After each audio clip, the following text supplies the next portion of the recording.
올린다는 취지인데 회의적인 목소리도 있습니다. 현재 특파원 연결합니다. 김기봉 특파원. 네, 김기봉입니다. 네, 먼저 이번에 통과된 트럼프 정부의 세제 개편 내용부터 좀 살펴볼까요? 네, 한마디로 요약하자면 기업들의 세금을 획기적으로 낮춘 감세안이라고 볼 수 있겠습니다.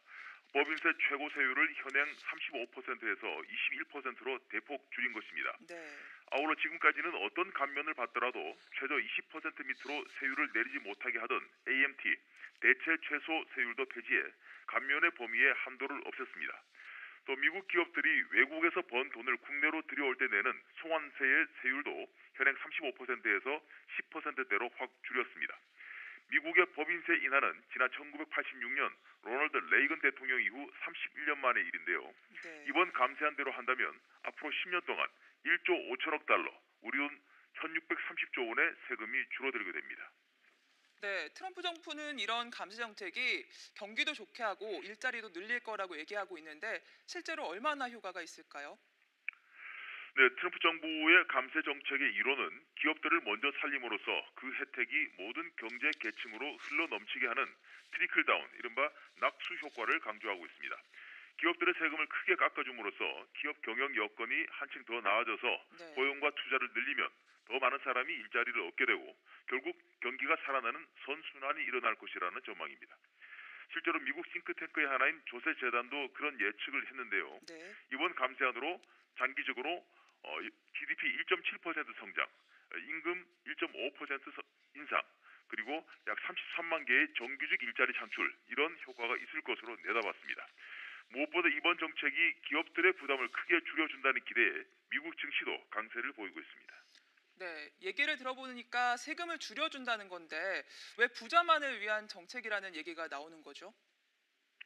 네, 납세자라면 누구나 감세라는 말을 좋아할 수밖에 없을 텐데요. 그렇죠. 구체적으로 감세의 대상이 누구냐에 따라 그 내용은 크게 달라지게 됩니다.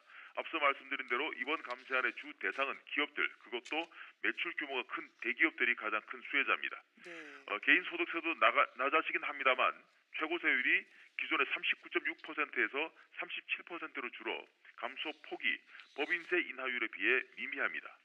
인플레이션 산정 방식이 바뀌면서 저소득층의 소득세 공제 한도는 오히려 줄어들게 된다는 분석도 있고요. 또 대폭 감세로 인한 재정 적자를 메우는 과정에서 65세 이상에게 적용되는 의료 서비스, 메디케어와 저소득층을 위한 메디케이드 예산이 삭감될 수 있다는 우려도 나오고 있습니다.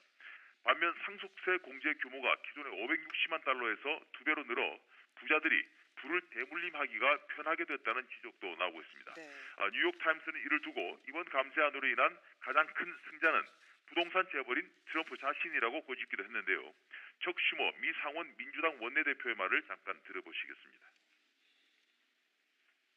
There are only two places where America is popping champagne: the White House and the corporate boardrooms. 이번 조세 개편안 통과가 트럼프 대통령 입장에서는 이 정치적인 의미도 크다고요? 네, 그렇습니다. 트럼프 대통령은 크리스마스를 앞두고 감세안을 통과하자 기쁨을 감추지 못하는 표정입니다.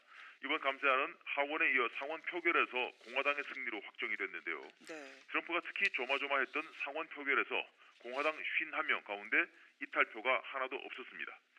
트럼프는 앞서 오바마 케어를 대체할 트럼프 케어 표결 과정에서 공화당 내 이탈표가 예상돼 표결 직전에 안건을 스스로 내리는 등 몇 차례 굴욕을 겪